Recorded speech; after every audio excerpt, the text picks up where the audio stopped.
Shuti bavandimwe rero mudukurikiranye mu kiganiro umva usobanukirwe kuri The Kingdom TV. Nanone ni muri wa mwanya wanyu wo kugira ngo tubashikirize ikiganiro. Kuri uyu munsi rero turi kumwe n'umutumirwa wacu. Mbere yuko dutangira ikiganiro arabanza twibwire, ariko kandi turi kumwe n'umunyamakuru mugenzi wanje tuza gufatanya kino kiganiro. Je ubashikiriza kino kiganiro nitwa Shaka Olivier.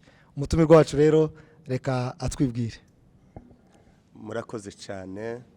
Amazina yaje nitwa Nkomezi Patrick, nkaba ndi umushumba ukorera mu itorero rya Release International Mission Nairobi mu karere kitwa Gidurayi. Murakoze cyane. Murakoze cyane. Reka umunyamakuru nawe twagendanye nawe uza kugira icyo ashikirije muri kino kiganiro cyangwa aza kumfasha, reka nawe yivuge. Murakoze cyane. Nitwa Nkundimana Benjamin, ndi umunyamakuru dufatikanyije na mwene data Shaka mu kiganiro umva usobanukirwe. Dukorera hano mu murimo w'Imana wa Kingdom of God International Ministry. Murakoze. Murakoze rero, nkuko musanzwe mumenyereye ikiganiro nabivuze cyitwa umva usobanukirwe. Uyu munsi wa none rero turaza gusobanura ijambo ryanditse muri Yohana ni 14 no ku murongo wa 15 ndetse no kugera kuri 23. Iryo niryo jambo umutumirwa wacu aza kudusobanurira kuko nari mbivuze ryanditse muri Yohana. Rero mbere yuko dukomeza ndaza kwasoma, hanyuma tuze kumuha umwanya asobanure iryo jambo. Murakoze. Mbere yuko dusoma reka tubanze dusenge, hanyuma dukomeze n'ijambo ry'Imana. Uwiteka Mana yacu igira neza, urakomeye cyane kandi uri kwizerwa, uri kwiringirwa, nawe uhanye nawe. Turi hano mu kiganiro kugira ngo dusobanurire abantu bamenye ukuri kw'ijambo ryawe, kandi ukuri kw'ijambo ryawe kurabatura. Rero tugiye kuganira amagambo y'Imana, amagambo afasha abantu. Ubane natwe muri kino kiganiro, ubuntu bwawe n'imbaraga zawe bikomeze kutuganza, kuko uri Uwiteka Imana yacu igira neza. Twebwe ntaco twashobora, ariko ijambo ryawe ribivuga neza ko dushobozwa nawe Kristo uduha imbaraga. Urakoze rero muri iki kiganiro tuze kubona ukoko kwawe, kandi Imana uze kuvuga, twebwe tube turi abantu gusa baraho, ariko kandi ari wowe Mana uvuga. Umutumirwa wacu umuha amagambo meza asobanurira abantu, kugira ngo abantu koko bumve kandi basobanukirwe ukuri kw'ijambo ryawe. Urakoze, ni mu izina rya Yesu Kristo bisabye, amen. Reka dusome rero ijambo. Hano navuze ko ari ijambo ryanditse muri Yohana 14 n'umurongo wa 15, ndetse turaza kugarukira ku murongo wa 23. Umutwe w'ijambo uravuga ngo Yesu abasezeranya kuboherereza umwuka wera. Nimunkunda muzitondera amategeko yanje, nanje nzasaba Data, nawe azabaha undi mufasha wo kubana namwe ibihe byose. Niwe mwuka w'ukuri. Ntibishoboka ko ab'isi bamuhabwa, kuko batamurora kandi batamuzi, ariko mweho muramuzi kuko abana namwe kandi azaba muri mwe. Ku 18, sinzabasiga nk'imfubyi, ahubwo nzaza aho muri. Hasigaye umwanya muto, ab'isi ntibabe bakimbona, ariko mwebweho muzambona, kuko ndiho namwe muzabaho. Uwo munsi muzamenya ko ndi muri Data, namwe mukaba muri nje, nanjye nkaba muri mwe. 21, ufite amategeko yanjye akayitondera niwe unkunda, kandi unkunda azakundwa na Data, nanjye nzamukunda mwiyereke. Kuri 22 aravuga ngo Yuda utari Isikariyoti aramusubiza ati, Databuja, bibaye bite ko ugiye kutwiyereka ntiwiyereke ab'isi? Yesu aramusubiza ati, umuntu nankunda azitondera ijambo ryanje, na Data azamukunda, tuzazaho ari tugumane nawe. Ariko utankunda ntiyitondera amategeko yanje, kandi iryo jambo mwumvise si iryanje, ahubwo ni irya data wantumye. Amen. Ijambo ryiza cyane. Mu mwanya umutumirwa wacu aza kudusobanurira, kandi ndabizi aho muri hose muraza kugubwa neza, kandi turabasaba gukurikirana ijambo ry'Imana, mwumve kandi munasobanukirwe ukuri kw'ijambo ry'Imana. Umutumirwa wacu rero, ijambo waryumvishije narisomye, sinzi ko nashoboye gusoma neza, ariko icanditswe wacumvishije, niki wasobanurira abantu kuri iri jambo ryanditse muri Yohana? Murakoze cyane. Murakoze cyane, Imana ibaha umugisha. Ushimiye ko mwadutekereje mukadutumira, Imana ibaha umugisha. Rero duhaye kaze n'abantu bose bagikudukurikirana. Turasobanura uko umwuka bidufasha, uko umwuka biduha, niko tubivuga. Mwateguye ijambo ryiza cyane, ijambo kunda, kandi byafashije umutima wanje. Reka dusome ku murongo wa 15, haravuga ngo nimunkunda muzitondera amategeko yanje. Iryo jambo ari ryo dutangira, nimunkunda muzitondera amategeko yanje. Icyo Yesu yaravuze kunkunda nico kintu abantu bategerezwa kumenya. Ndetse yabajije, hari umunsi umwe yabajije Petero, aramwa ngo Petero, urankunda? Yamubajije inshuro 3. Nukuvuga ngo icyo ni ikibazo umuntu wese agomba kwibaza, ese umuntu ukunda Yesu? Kandi Imana nizimenya uko tuyikunda kuruta uko twe tuvuga ngo dukunda Imana. Ariko hano havuze ngo nkunda azitondera amategeko yaje. Ico bivuga kwitondera amategeko bingana no kumvira. Hari ijambo gukunda, kwitondera amategeko bivuga kumvira. Kumvira amategeko. Siko bimeze? Nukuvuga ngo rero hari ico Yesu rero yaragiye kubabwira. Kunkunda bisobanura iki? Yesu yabishize mu majambo abiri. Tubisanga muri Mariko ibice 22 ku murongo wa 37.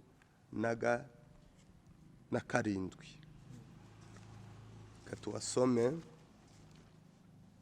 Mariko 22 kuri 37.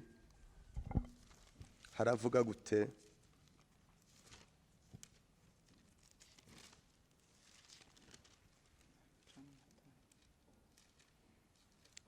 Rukanako dusome Luka 10:27. Luka. Wahabonye? Reka dusome mwumve uko havuga. Haravuga ngo aramusubiza ati ukundishe Uwiteka Imana yawe umutima wawe wose, n'ubugingo bwawe bwose, n'imbaraga zawe zose, n'ubwenge bwawe bwose. Iryo niryo riri mu ijambo kunkunda. Igisobanuro cyo kuvuga ngo ukunda Yesu cyangwa ukunda Uwiteka, nuko ibyo bintu bine biba byose ubikundishije Imana. Umutima wawe wuzuye kuramya. Iri jambo kandi risobanura hejuru kuramya, gukunda kuramya. Siko bimeze? Umuntu ashobora gukunda Imana ariko atayiramya, cyangwa umuntu ashobora gukorera Imana ariko atayiramya. Uko abantu benshi bakorera Imana ariko ntibaza baramya Imana, ni bake.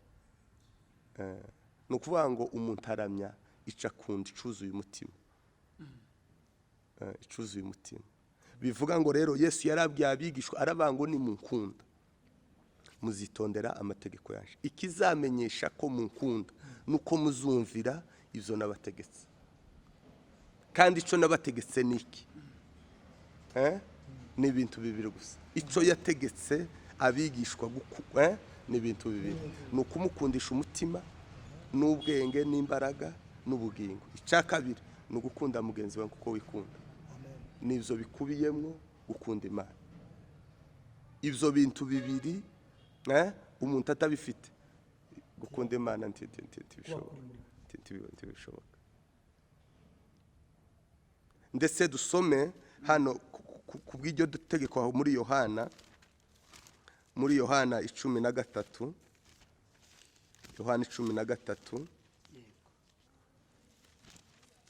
Yohana 13 ku murongo wa 34.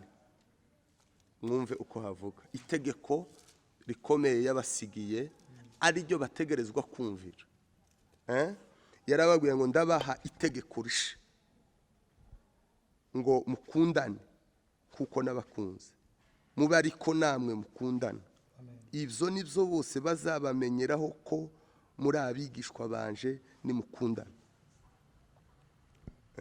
Amategeko y'Imana yose akubiye mu majambo abiri, ni ugukundisha Imana umutima wose, ubwenge n'imbaraga n'ubugingo. Cya kabiri ugakunda mugenzi wawe kuko wikunda. Umuntu rero navuga ngo akunda Imana yanga mwene se azaba abeshe. Ni ukuvuga ngo rero ikimenyetso cyangwa ikitugaragariza kuko dukunda Imana ni ukumvira icyo yadutegetse. Icyo yadutegetse ni iki? Ni ugukunda mugenzi wawe kuko wikunda. Iryo ni ryo jambo ku murongo wa 15. Nimunkunda muzitondera amategeko yanjye. Kandi amategeko yose, Bibiliya yose ikubiye muri ariya mategeko abiri. Niko Bibiliya itubwira. Bikubiye mu Bibiliya yose, amategeko yose, Bibiliya yose ikubiye mu mategeko abiri. Hariya twasomye ngani muharangize kugira ngo abantu bahumve neza cyane. 10:27 muri Luka. Aramusubiza ati ukundisha Uwiteka Imana yawe umutima wawe wose n'ubugingo bwawe bwose n'imbaraga zawe zose n'ubwenge bwawe bwose, kandi ukunde na mugenzi wawe nkuko wikunda. Aya niyo mategeko abiri akubiye mu Yesu yarayahinye. Yahinye Bibiliya yose yishira mu mategeko abiri. Rero uwo murongo rero wa 15 muri Yohana twari dusomye, nimunkunda muzumvira. Ikimenyetso cyo ko munkunda ni ukunyumvira. Kandi kumvira iki? Icyo mbategetse. Ni ikihe mbategetse? Ni ukunkundisha umutima wose n'ubwenge n'imbaraga n'ubugingo no gukunda mugenzi wawe kuko wikunda. Imana ukayirebera mu nshuti yawe. Ni uko ubukunzi Imana. Bibiliya bitubwira ngo uwanga mwene se n'umwicaye. Ntawuvuga ngo akunda Imana yanga mwene se. Icyo ari cyo kintu kigoye cyane, ari nacyo kirangantego cyerekana abantu kuko badakunda Yesu, badakunda Imana. Muri Yohana 13 hatubwiye ngo iri ni ryo tegeko rishe bahaye. Ni Yesu ubwe wabyivugiye. Iri ni ryo tegeko bahaye rishe mukundane kuko naje nabakunze. Kandi icyo nico kizerekana abantu bose kuko muri abigishwa banje. Nuko ikimenyetso cyerekana kuko dukunda Yesu cyangwa ikimenyetso cyerekana ko turi abigishwa ba Yesu no gukundana. Ni ukuvuga ngo udakunda tazima. Tibishoboka. Kuko Imana ni urukundo. Rero ni itegeko risha. Iryo tegeko risha rero tugomba kuryumvira. Unkunda azagitondera. Unkunda azumvira iri jambo. Iryo ni ku murongo wa 15. Umurongo sinzi nimba tugenda dusobanura umurongo ku wundi. Ariko kuko imirongo yose ifite amajambo atandukanye n'irindi. Kuko hano yarimo arabasezera.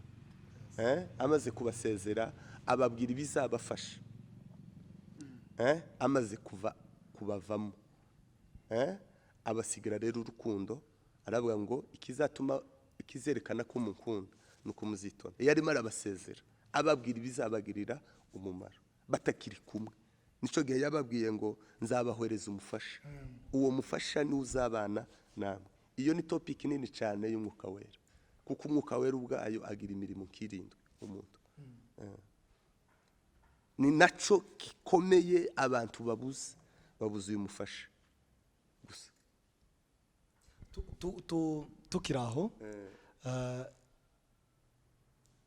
tukiraho njewe nubaza ikibazo.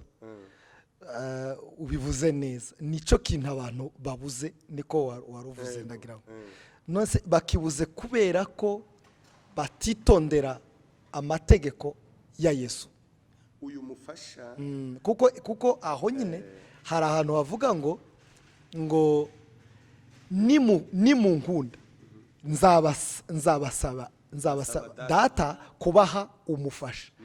Mugihe nukuvuga ngo mugihe abantu badakunze nta mufasha bazoronka. Gukunda niki nico kintu ahubwo mwakagombye kwibaza, kuko yavuze ngo abisi ntibazahabwa uwo mufasha, abatarizera abataranyizera ntibazahabwa uwo mufasha, kuko umufasha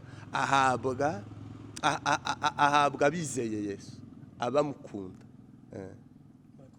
Nibo yaravuze ngo nimunkunda mukitondera amategeko yanje, nanje nzasaba data abahe umufasha. Uyu mufasha rero niwe byose, niwe maneno yose, niryo kanisa, umwuka wera. Uyu mufasha nukuvuga ngo abantu bakoze imirimo mbere Yesu ataraza, hari imirimo, hari amadini. Yesu yasanze ibintu bihaba, Yesu yasanze abantu baterana, abantu basenga, abantu bakora iyi mirimo yose dukora. Yesu yasanze bayikora. Azana rero ikindi kintu gisha batumvaga.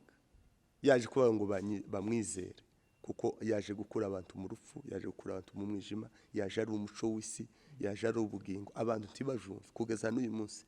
Hari abatarumva ukuntu Yesu ari umuco, hari abatarumva ukuntu Yesu ari ubugingo. Nico ituma rero yavuze ngo uwo mwuka wera mwumve ibihe, umufasha wo kubana namwe ibihe byose, ibihe byose, ibihe byose. Niwe mwuka w'ukuri, ntibishoboka bisi ko bamuhabwa, kuko batamurora kandi batamuzi, ariko mwebweho muramuzi kuko abana namwe kandi azaba muri mwe. Ubwe Yesu, ubundi umwuka wera ni ishusho ya Yesu itagaragara, kuko yaravuze ngo azabigisha ibyanje, azafata ku byanje abiba. Ni ukuvuga ngo umwuka wera ni imbaraga z'Imana, umwuka wera niryo torero. Umwuka wera ufite ibisobanuro byinshi, ariko kandi umuntu adafite umufasha, mbese ikimenyetso cy'umwuka wera mu muntu niryo torero. Kandi umwuka wera mu muntu, umwuka wera nico kimenyetso kiranga abana b'Imana. Aba bana b'Imana rero babayeho mu buzima bwo kumvira isi, bwo kumvira no gukunda no kumvira ibyasi. Rero umufasha, nzabohereza umufasha uwo n'uzobana nawe. Nico kintu rero abantu babuze umufasha, kandi uyu mufasha tiyoza mu bisi bishoboka keretse urimo Yesu, uwizeye Yesu, akamwizera, yarangiza kumwizera, akumvira, hanyuma umwuka wera amuzamo. Kandi uwo mwuka wera iwa aza gukora imirimo myinshi mu muntu. Cyambere ni umufasha, icya kabiri biratubwira ngo numwigisha, azabigisha, azabibutsa, azabayobora mukuri. Iyo ni imirimo y'umwuka wera. Azera imbuto, imbuto z'umwuka wera. Nukuvuga ngo ni umwuka wera wera muri twe. Nimba abantu babura ibintu byose by'imbuto, kwera ingeso nziza, urukundo, ni ikibazo cyo kutagira umwuka wera muri bo. Ariko ikimenyetso cy'umwuka wera mu bantu, akora imirimo. Muri iyo mirimo rero haba no kwera imbuto.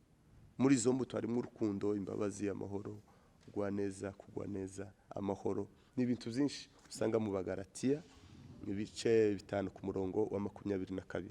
avuga imbuto z'umwuka wera. Umwuka wera atanga n'impano, kazi ya Roho Mtakatifu, tena anatoa karama, hari impano z'umwuka wera. Rero aha ni ku murongo wa 16. Sinzi nimba hari uwabaza ikibazo tutarakomeza. Mfite ikibazo kuri uwo murongo wa 15. Ubisobanuye neza kandi numvishe bindyoheye cyane. Nabazaga, uravuze ngo bikubiye mu magambo abiri. Yesu yarababwiye ngo nimunkunda muzitondera amategeko yaje. Bikubiye mu mategeko abiri: gukundisha Imana umutima wawe wose, ubwenge bwawe, ubugingo bwawe n'imbaraga zawe. Icya kabiri, ukundishe mugenzi wawe, ukunde mugenzi wawe nk'uko wikunda. Nabazaga kuko hari aho Bibiliya ivuga umufarisayo yaje kubaza Yesu, aramubwira ngo ese ni irihe tegeko rikuru riruta yandi? Yesu amubwira iri ngiri dusomye. Aramubwira ngo nubikora gutyo uzaba uyasohoje yose. Ndabaza ngo ese gukundisha Imana umutima wose ni gute? Gukundisha Imana imbaraga zawe zose ni mu buhe buryo? Dufata imbaraga zacu tuzikundisha Imana gute? Ubwenge bwacu turabukundisha Imana gute? Ubugingo bwacu turabukundisha Imana gute? Icyo nicyo kibazo cyanje, kuko ndibuka neza ko ari naryo tegeko kanisa itorero rya Kristo rigenderaho. Niyo nkingi, itegeko rikuru riruta yandi mategeko, n'inshingano nkuru iruta izindi. Niwe murongo itorero rya Kristo ryubakiyeho. Nkabaza ngo muri iki kiganiro umva usobanukirwe, ni gute twokundisha Imana umutima wose n'imbaraga zose n'ubwenge bwose? Bidusobanura, hari ukuntu tuzumva gusa ngo dukundisha Imana ariko ntitumenye uburyo twobikora kugira ngo imbaraga zacu zikunde Imana, ubwenge bwacu bukunda Imana, ubugingo bwacu bukunda Imana, n'imitima yacu ikunda Imana. Urakoze cyane. Urakoze cyane. Reka twongere kandi twisome mu gutegeka kwa 2, kuko harira twasomye naho Yesu yavuze, ariko kandi riri no mu isezerano rya kera ririmo naryo. Mu gutegeka kwa 2 igice cya 2 ku murongo wa 30.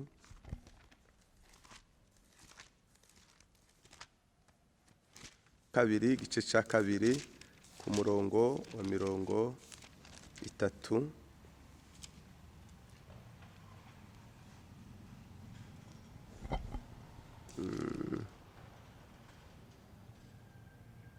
Igice cya 30 nako, igice cya 30 ku murongo wa 6 haravuga gutya: kandi ibyo mu mutima wawe no mu rubyaro rwawe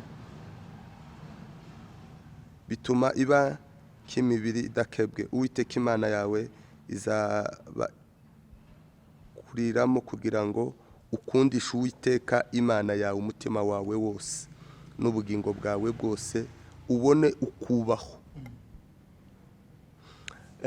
Gukundisha Imana umutima wawe ni umutima wuzuye kuramya Imana. Nta kindi kintu ushobora kurutisha Imana mu buzima bwawe. Umutima uba wuzuye kuramya Imana. Ari rya jambo twavuze ngo gukorera Imana no kuramya Imana biratandukanye. Umuntu ashobora gukorera Imana ariko aramya ibindi bintu. Bategereye? Ni ukuvuga ngo iri jambo rijanye no mu bundi buryo bwo guca bugufi bwo kuramya Imana. Umutima wawe ukaba wuzuyemo Imana, akaba ariyo yonyine wiringira uramya, siko bimeze?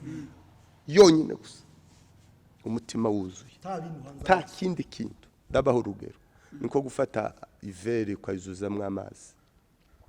Iyo amazi yuzuye iyo ukomeje kuyasukamo arameneka.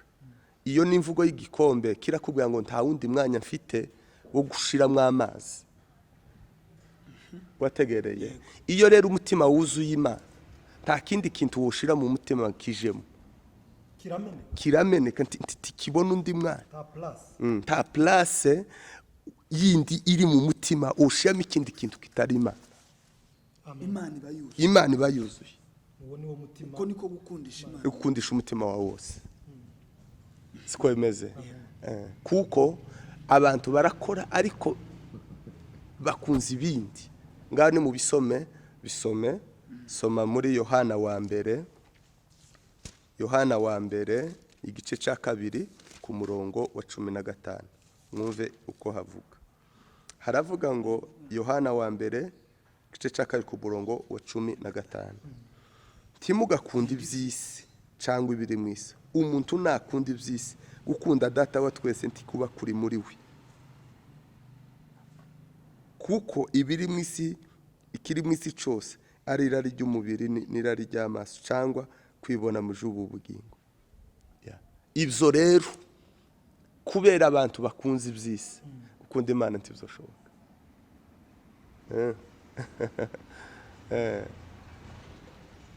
Ikintu kijanye no gukunda Imana tiwokunda iby'isi ngo ugikunze Imana ntibizoshoboka. Arico rero kigoye abantu rero. Abantu baracakunze isi. Abantu baracakunze iby'isi. Birabaryoheye. Ariko gukunda umutima ukawukundisha, yaravuze ngo ushaka kunkurikira yiyange yikorera umusaraba bankurikira. Nukwanga iby'isi, nukwanga ibikugiriye umumaro. Nico ituma Paulo yavuze ngo ibyarinda muyanje zose ibyari bimfitiye umumaro, ibyarinda muyanje zose nabitekereje nk'amase. Nabihinduye igihombo kubera urukundo nkunze Kristo. Nukuvuga ngo iyo ukundishije Imana umutima wawe wose nta kindi kintu ushobora gushira mu mutima wawe. Bihuye na rira jambo Abrahamu Imana imutegeka gutanga Isaka. Yarebye Isaka areba n'Imana ahitamo icakunda. Abari cakora. Nukuvuga ngo Isaka yabonye ari we muto cyane ku Mana aramutanga. Imana yari imusabye arabyemera aramutanga. Ndaryumvise numvise ko ari ugukundisha Imana umutima wawe udafite ikindi kintu na kimwe wiringiye uretse Imana. Noneho ibituma rero abantu badakunda Imana n'iby'isi bakunze bakabirutisha Imana. Nukuvuga ngo Imana ntiyoza umutima urimo ikindi kintu ukunze. Imana ntiyoza ngo ibane n'ikindi kintu umutima wawe ukunze. Bishoboka. Iyo Yesu yinjiye mu buzima bwawe akurutira byose. Hari umuririmbyi wavuze ngo uwo Yesu namenye namuriye byose namuhaye umutima wanje nawe yaragije. Iyo ni indirimbo y'umwaka yayifashe. Uwo Yesu namenye yandutiye byose. Namuhaye umutima wanje nawe afata waje amakuru nayo. Arampagisha. Nta kindi kintu cera cirabura noramya no fukamira no kwiringira no kwirata uretse Yesu. Ko niko kumukunda ukamukurikira ukamuzira. Aponere yaravuze ngo kwimenya ibyo rero nibwo buzima ngo kandi ngo afite amahoro. Yesu yaravuze ngo muzanzira babampora. Gukunda Yesu nukumuzira. Nukwemera ugapfa kubwe. Rero nk'iryo jambo rero ibyo zose umutima imbaraga zawe zishore mu kumenya Imana. Ubwenge bwawe hari abantu benshi bafite ubwenge bize bafite ubumenyi bwinshi cyane, ariko rero ubwo bwenge bwawe ufite bukundisha Imana tibukubuza gukora ibyo wigiye, ariko uce bugufi buramye Imana tuwumve kuko turamye ubwenge bwawe, tumve ko busunze kwiringira Imana, cyangwa ntiwumve ko hari ikindi ari bwo uza buguhesha ibyo ufite, ahubwo ari Imana yaguhaye ituma ubona byawe. Imana ibaho umugisha. Bya nyuma rero no gukunda mugenzi wawe kuko wikunda. Igijyo n'indi topic ikomeye cyane. ari naho abantu benshi n'ubu duterana mu matorero ni ikibazo kuriya si ikimenyetso cyo gukunda kuko turaterana ariko twangana n'ibindi bibazo. icyo turaza kukigarukaho ko dufite ibibazo byinshi tuza kubaza aho hantu, ariko dukomeze wenda kuri iri jambo. turacafite iyindi mirongo nk'ingahe ntituragera kuri, ndashaka ko uza cyane gutinda kuri 21. 21 reka mvuge ibi bindi nihuta. Ku murongo wa 17 twatuvuze tuje ku 18, sinzabasiga nk'imfubyi ahubwo nzaza aho muri, hasigaye umwanya mutabisi ntibabe bakimbona, ibyo yarashatse kubabwira kuko yagenda. Siko bimeze, yarimo arabasezera ababwira kuko igihe cyo kugenda abantu batazaba bakimubona, ariko ibo bazaza bamubona kuko ari kumwe nabo kandi ari muri bo.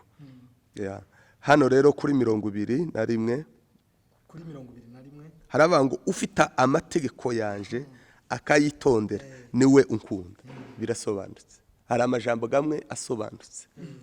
Ufite amategeko yanje akayitondera niwe unkunda, ni igisobanuro cya 15. Ndetse twanabivuze. Ufite ya mategeko abiri, ufite amategeko yanje akayitondera niwe unkunda, n'ayabiri. Iri ni ryo jambo risobanura hariya twatange ni mu nkunda muzitondera ko yaje. Birasobanuye, siko bimeze. Niwe unkunda, kandi unkunda azakundwa na data, naje nzamukunda mwiyereke. Ni ukuvuga ngo Yesu yaje ari umuhuza w'abantu n'Imana, siko bimeze. Ni ukuvuga ngo titwo kwegera Imana tudaciye muri Kristo Yesu. Hari aho ku 14 ukomeje utange ku gice cya mbere, hari discussion cyangwa ibiganiro bakoranye na Toma na Filipo amubaza, titubwire data bizaba bihagije. Arababwira ngo usumbonye ntababonye data. Ni ukuvuga ngo icyo Yesu yazaga gukora, yazaga yigisha abantu ko hariho isi data. Yazaga abwira abantu ko hari indi mana. Ni ukuvuga ngo hari imana nyinshi cyane, hariho ba data benshi cyane, siko bimeze. Ariko hashaka kubabwira kuko umbonye ababonye data. Ni ukuvuga ngo ibyo mfite, hari hepfo yavuze ngo ibyo nabahaye nibyo nahawe na data. Ni ukuvuga ngo unyizera azaba yizeye na data, jewe na data turumwe. Ni ukuvuga ngo yaravuze rero uwitondera amategeko yaje, siko bimeze, nzamukunda ndetse na data azamukunda, jewe na data tuzaza hari tumwiyereke. Azaba abaye umwana wacu. Rero Yesu ni umuhuza wacu n'Imana. Abafite Yesu barifite Imana, bafite Imana. Abadafite Yesu nta magakiza bafite. Nuko ni kuvuga ngo Yesu niwe nzira, niwe bugingo, niwe byose. Ngo ntuziko ijambo se rero navuga ngo nta nuzoja kwa data ntamujanye. Bishatse kuvuga ngo rero iri ni ijambo rikomeye cyane. Abumvira Imana, abakunda Imana bahorana na Yesu umunsi ku munsi, azabiyereka umunsi ku munsi. Ni iri jambo yababwiye, tinzaza aho bari mbiyereke. Uko abafite Yesu, abakunda Imana, bitondera amategeko ya Yesu, abana nabo umunsi ku munsi. Abana nabo umunsi ku munsi, azabiyereka umunsi ku munsi. Ibyo bizwi n'abamufite, bizwi n'abamukunda, bizwi n'abitondera amategeko. Barabizi neza kuko umunsi ku munsi azabiyereka. Kuri 20 Yuda ati utari Isikariyote aramubaza ati data buja bibaye bite ko ugiye kutwiyereka tiwiyereke abisi. Nti umva, Yesu aramusubiza ati umuntu nankunda azitondera amategeko, azitondera ijambo ryanje, na data azamukunda, tuzaza aho ari tugumane nawe. Naho ni ukuvuga ngo Yesu azagumana n'abamufite gusa. ni ukuvuga ngo yari mu mubiri hano abantu bose baramubona bategereye, ariko yarababwiye kuko abisi batazongera kandi kumubona gutya, ariko abamufite bazagumana nawe, ari wo mwuka wera rero, ari uzabana nabo, wamufasha rero nzabohereza umufasha, uwo nuzabana nawe. Uwo mwuka wera rero abisi ntibomubona, ubonwa n'abizeye Yesu n'abitondera ijambo rye. Nibyo Yuda utari Isikariyote yaramaje, wawe utubwira ngo uzatwiyereka abisi tubiyereke, iwe yaravugize ngo ni muri ubu buzima busanzwe yaragiye kujahe, arababwira ati rero nzabiyereka abanje abazitondera ijambo ryanje mu buryo bwo mu mwuka rero, kuko nzaba ndi umwuka nzogumana nabo mu mwuka mbiyereke, abisi ntibazambona. Naco gituma Imana ikorera mu bayo ibintu bikomeye, abisi bagatangara tibabyumva, ariko abafite umwuka wera bazi ko bahorana n'umwami Yesu umunsi ku munsi. Ndetse rero ngo abayoborwa n'umwuka wera nibo bana b'Imana. Icyo ni ikindi, iyo ni topic ikomeye.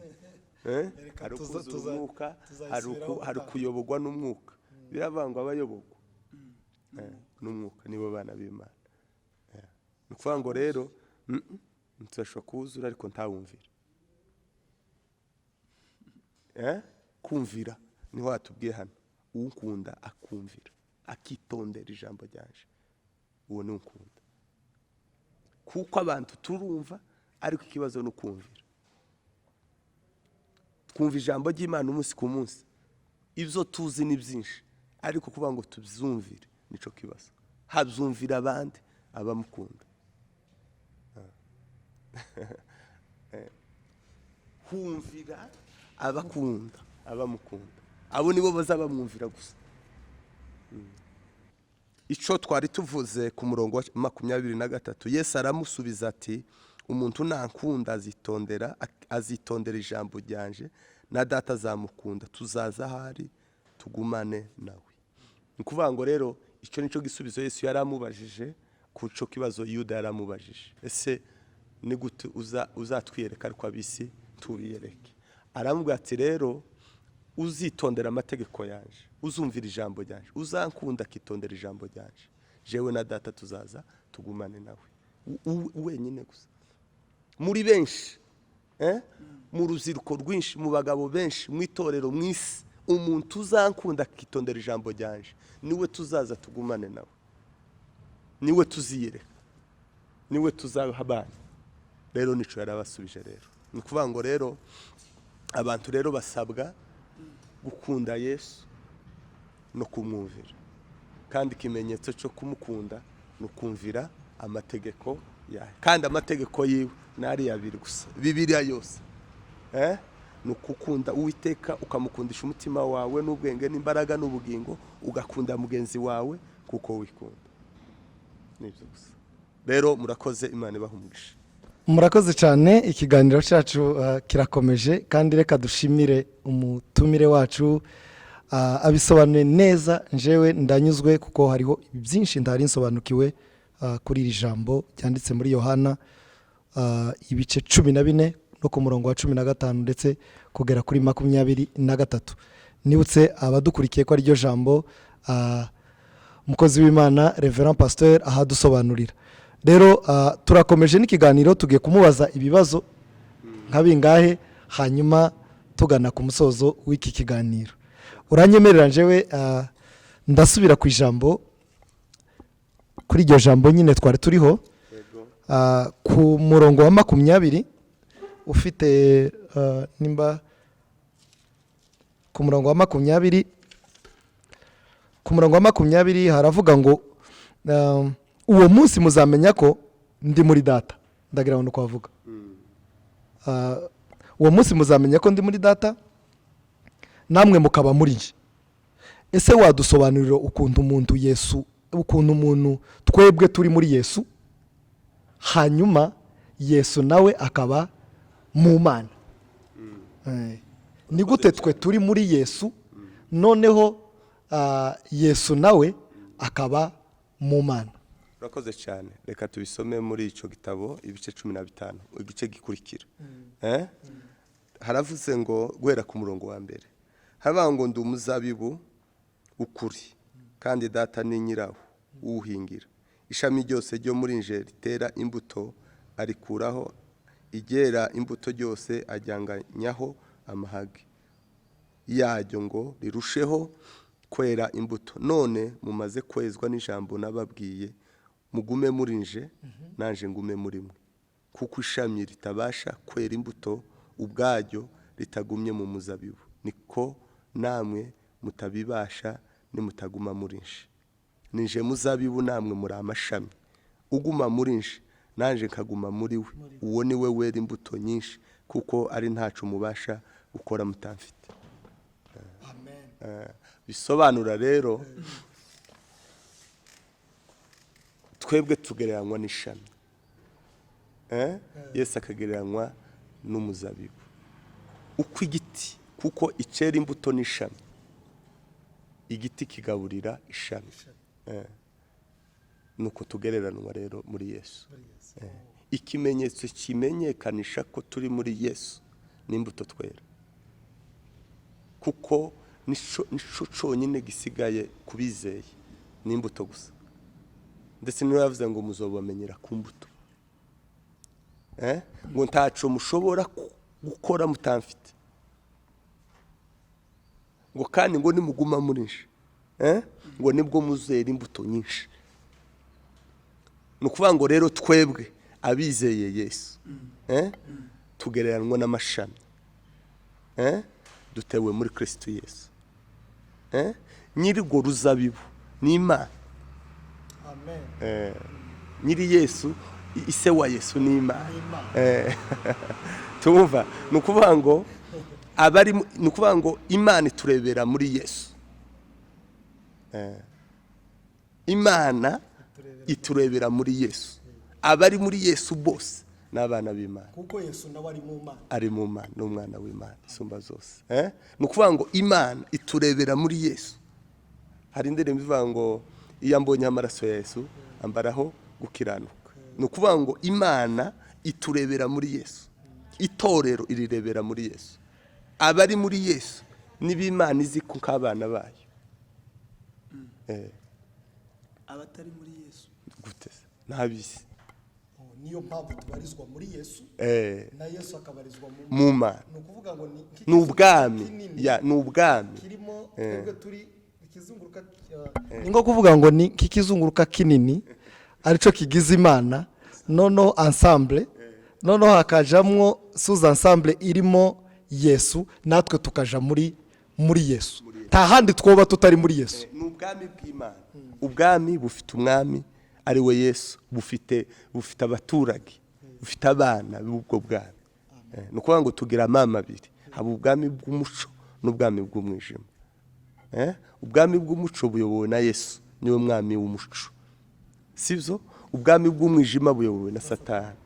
Nukuvuga ngo abantu bose bavuye mu mwijima, bababarizwa mu bwami bw'umuco bw'umwami Yesu. Nukuvuga ngo rero iyo umuntu abaye umwana w'Imana abarizwa mu bwami bw'Imana. Ico gihe rero ayobogwa n'ijuru, ayobogwa n'amategeko y'ijuru, ategerezwa kuyumvira, akagendana n'Imana. Dutuye mu isi ariko tuyobowe n'ijuru.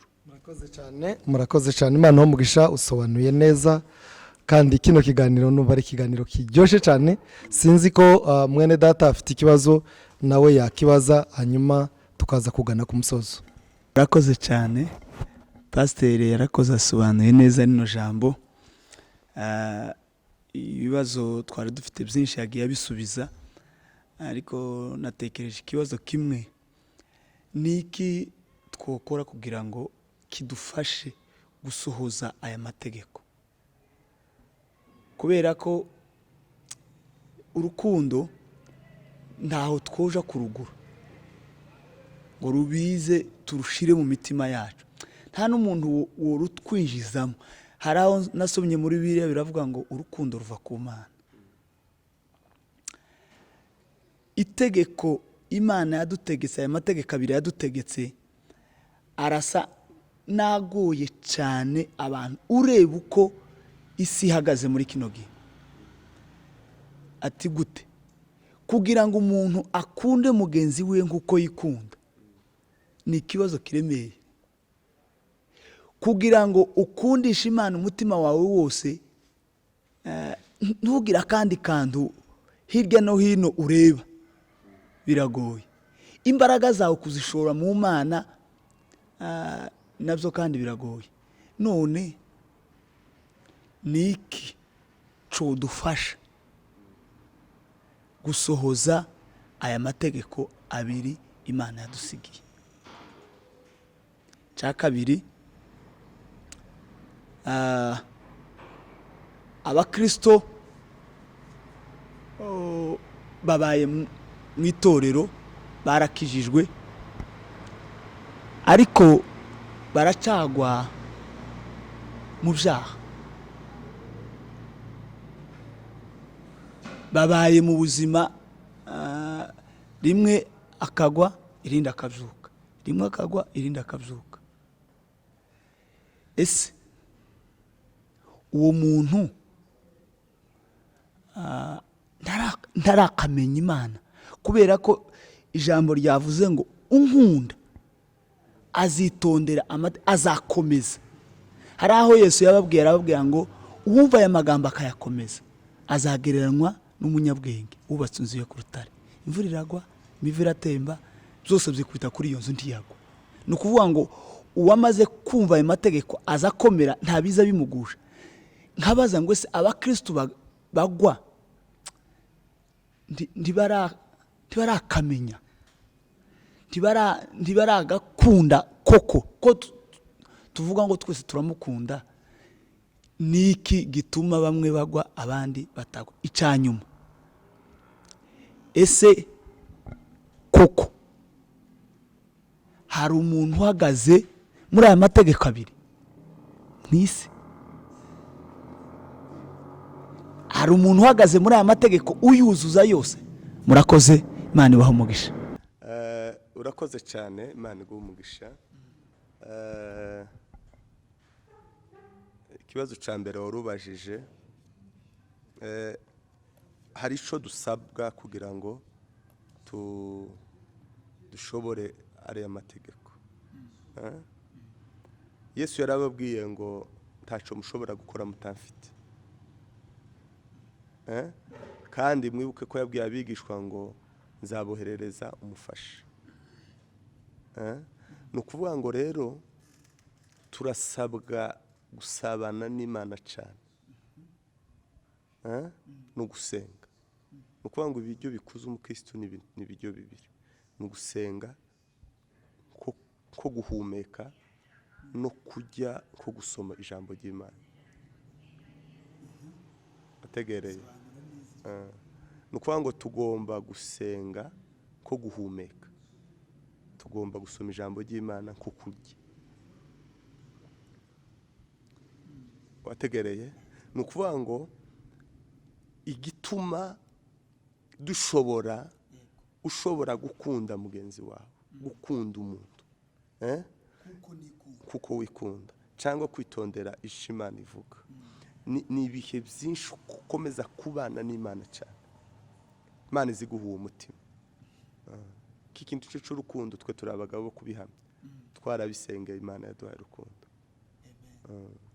Nicyo mpamvu tugira no kubivuga, no kubibwiriza. Turabibwiriza cyane gukunda abantu, gukunda abantu. Ni ukuvuga ngo ubuzima bwa Kristo ni ubuzima bukura, ni ubuzima buva mu rwego rumwe uje ahandi. Usoma ijambo ry'Imana, wamara gusoma ijambo rye ukaja gusaba nyiraryo akaguha imbaraga yo kurishobora. Ariko dufite umwanya ungana uto gusenga, dufite umwanya ungana uto gusoma ijambo ry'Imana. Biravuga ngo nimuguma muri nje, amagambo yanje akaguma muri mwe. Ikindi, uriya mufasha rero, umwuka wera, niwe uza wica imirimo ya kamere, niwe uza wica ingeso za kamere muri twe. Wategereye? Ni ukuvuga ngo iyo umwuka w'Imana yuzuye mu buzima bwawe, azagenda yica intege nkeya zikurimo, azayica akaguhindura. aza guhindura akaguhindura pe ugasa n'Imana. Ni umwuka wera uzubikora, n'umufasha. Uwo mufasha rero niwe abantu babuze. Izo mbaraga ziguha gukunda. Umwuka wera niwo wera imbuto z'urukundo. Mu mbuto z'umwuka wera ni urukundo. Ni ukuvuga ngo umwuka niwo wera urukundo. Ni ukuvuga ngo aho kuvuga ngo Mana ndashaka urukundo rungana gute, wowe shaka imbaraga z'umwuka wera, umwuka ukuzuremo ni wera gutyo urera urukundo.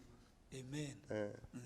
Nimba abantu rero batera badakunda ni ikimenyetso nta mwuka w'Imana baba, nta mufasha bafite. Uwera ico kintu biravuga ngo igiti ciza cera imbuto nziza, igiti kibi rero ntiwokwera imbuto y'urukundo nta giti c'urukundo ufite. Ico giti ni umwuka wera. Rero ico nico cambere. Ica kabiri waruvuze mu bakristo baragwa bakagira gute no kuvuga ngo birashoboka. Usibye ko iyo umuntu abaye mu Kristo agomba kuba azi ko agiye kuba mu ntambara. Rero kuba mu ntambara hari abakomereka, hari abapfa, hari abananesha. Niko mu buzima bwa Kristo bumeze. Rero kubera iyo abantu rero babaye abakristo tibamenye intwaro bagomba kwitwaza tibakomera, Satani arabicara arabananiza. Ni ukuvuga ngo rero ibikomeza umukristo rero kugira ngo ahagarara ashikame ni kwambara intwaro zose z'Imana. Kugira ngo adatsindwa n'uburiganya bwa Satani. Hano hari uburiganya igituma ubu umukristo udashobora guhungabana n'ibintu n'ibindi. Ni ijambo ry'Imana ribagize mu mutima wawe, riba rikuzuye ukunze Imana. Rya jambo twavuze gukunda Imana umutima wawe wose, nta kindi na kimwe gutya. Ubusambanyi se bwonyura ukunze Imana umutima wose, igikombe cyuzuye.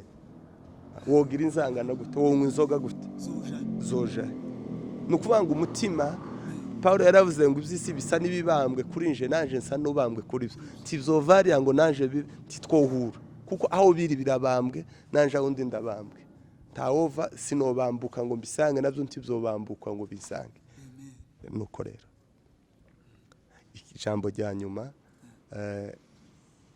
hari abagabo babizegwa b'Imana bahagaze mu kuri amategeko y'Imana. Tutabivuze tubihakanye nti nta Mana ibihari, ariko hariho abagabo babizegwa. Hariho abagabo b'inkoramutima b'Imana. Bashobora kuba bake cyangwa benshi, ariko barahari bakunda abandi bantu kuko bikunda, badafite imitima mibi, buzuye Imana. Hari abagabo babizegwa, hari intwari zo kwizera. Hari intwari barahari n'ubu. Nimba bariho igihe cya Yesu, igihe cy'intumwa bari bahari, n'iki gihe barahari. Hariho abagore, hariho abagabo, hariho abasore, hariho abakobwa inkoramutima z'Imana. Nubwo bamwe byobana ariko hari abandi babishoboye. Hari abo Yesu yuzuye, hari abari ku mutima w'Imana gutya. Niko Imana yabwiye Eliya, iramubwira ngo hari ibihumbi. Tugira ikibazo, hari ibihumbi. Nubwo isi yandavuye abantu mwamubona mu rusengero, ariko hari abandi. Hari abagore ibihumbi, hari abagabo ibihumbi, hari abasore ibihumbi, hari abakobwa ibihumbi batarafukamira Bayali. Bafite Imana gutya, ntibazwi ntibarishe, ariko Imana irabafite. Murakoze cyane. Rero dukomeje kunezerwa muri kino kiganiro, kandi ibintu bikomeje kugenda neza cyane. Ngira murumva ijambo ry'Imana ukuntu umukozi w'Imana risobanuye neza, kandi ndizera ko aho muri muhaye mufashwa. Nanone tugana ku musozo, nanone umutumirwa wacu nimba hari ikindi kintu yageza atavuze yumva yogeza ku badukurikiye, uyu mwanya n'uwiwe, hanyuma tuze kugana ku musozo. Imana ibahumugisha cyane ku badukurikiye, kandi tubifuriza gukunda Imana no kumukundisha umutima wose, kubera kuko abantu bari mu rusengero, abantu bararirimba, tugereranywa n'abari abakobwa 10 batanu b'abanyabwenge n'abandi b'abapfapfa. Ico bisobanura bari bahuje, bose bari bafite amatabaza, bose bari abakobwa, bose baraye hamwe, bose bari bategereje umugeni, bose bari bari hamwe, kandi bose bakangukiye hamwe, ariko icari kibatandukanyije ni amavuta. Ariko ibindi byose bari babisangiye. Uko ni ku bwami bw'Imana bumeze. Ni ukuvuga ngo dusangiye kuririmba, dusangiye kubwiriza, dusangiye guhimbaza, dusangiye Bibiliya, dusangiye itorero, dusangiye gutanga ituro, dusangiye ibindi bintu byose. Ariko aho dutandukaniye ni ubusabane bw'abantu n'Imana. Ariya mavuta ico yarasobanuye, ni ubusabane buhari n'Imana, kuko ariya mavuta niyo yatumye basabana binjira. Ariko ibindi byose bari babisangiye. Bene data dusangiye byose, ariko ipfunda itandukaniro ni ubuzima bwawe uko busabana n'Imana. Dusangiye kuririmba, dusangiye amakanisa, dusangiye kubwiriza, nta utobwiriza n'ibi ngibi nawe bogushira, twese turabisangiye, ariko itandukaniro ni ubusabane bw'abantu n'Imana. Ariho hantu hari ikibazo gikomeye cyane. Ubusabane bw'umuntu n'Imana iwe, niho dutandukaniye. Aho abo bakobwa bari batandukaniye ni ku mavuta gusa, ariko ibindi byose bari babisangiye, kandi bose bari bari hamwe bategereje. Icyari gitandukanye gusa ni amavuta, kandi aya mavuta niyo yonyine gusa yatumye babakobwa bitwa abanyabwenge. Rero abanyabwenge n'abasabana n'Imana, nibwo bwenge gusa, abanyabwenge. Rero ibi bindi byose Imana ibahe gukundana, tumukagirana ubugome. Yesu yuzura imitima yanyu, hanyuma dusobanuke umuka dushoboje uko aduhaye. Murakoze, Imana ibahe umugisha. Wakoze cyane kutwitaba, kandi wakoze gusobanura ijambo ry'Imana. Wagize neza, wasobanuye ibintu by'ubwenge. Tunasabe abantu muri uyu mwaka gusaba ubwenge kandi bagashaka n'ubumenyi, hanyuma bakagwiza n'urukundo, kuko ibyo ngibyo nitwabigira nibwo tuzaba tubaye abantu beza muri uyu mwaka, bazagera kuri byinshi. Rero ngayo nguko rero kuri iryo jambo ry'Imana ryo muri Yohana 14 no ku murongo wa 15 ndetse kugera kuri 23. Kozi Imana bisobanuye neza, rero simbisubiramo, ariko abashaka gukunda Yesu bitondere amategeko yiwe, kandi birashoboka, niko yatubwiye. Ibanga ryihariye ni rimwe gusa, ni ukugira ubusabane bwihariye n'Imana, ukagira ayo mavuta, hanyuma ugakomeza ukizera Imana. Rero ikiganiro cyacu umva usobanukirwe naha tugishoreje, tubasaba gukomeza gukora subscribe ndetse mugakora na share na comment. Ariko cyane cyane no muri iki kiganiro reka tubasabe gukora commentaire no kubaza ibibazo, kugira ngo ahari umukozi w'Imana tuzosure tumuhamagare aze gusobanura ibibazo byinshi byabajijwe. Murakoze cyane, naho ubutaha. Imana ibaho umugisha.